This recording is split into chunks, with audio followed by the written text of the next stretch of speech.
In today's video, I'm going to teach you how to delete an image from your Constant Contact library.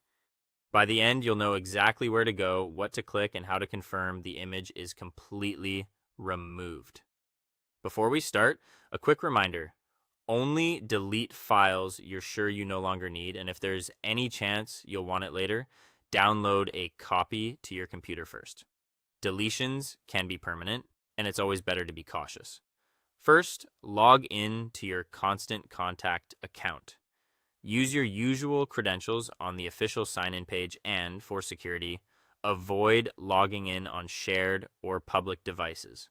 Once you're in, head to your content area.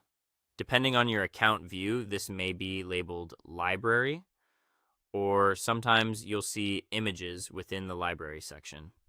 You're looking for the place where all of your uploaded files and graphics are stored. Now find the image you want to delete.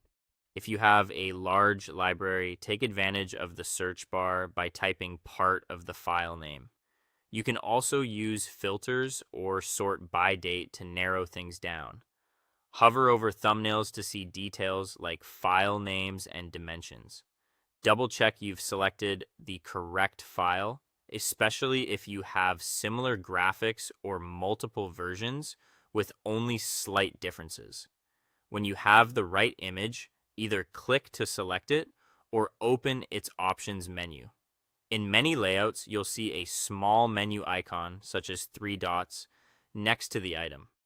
Clicking the image may open a preview pane with actions along the top or side, while the menu icon usually offers quick actions right where you are. Both paths work. Choose the one that feels most straightforward in your view. Next, choose Delete or Remove. The exact wording can vary slightly depending on the interface, but the intent is the same. You're removing the image from your library.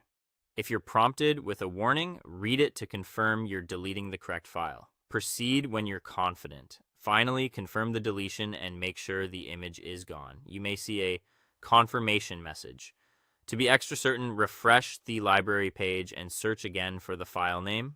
If it no longer appears in results or in the folder where you found it, the deletion is complete. That's it. You've successfully logged in, navigated to your library, located the right image, deleted it, and verified it's no longer there. If you found this helpful, repeat the same process for any other files you no longer need to keep your library tidy and organized.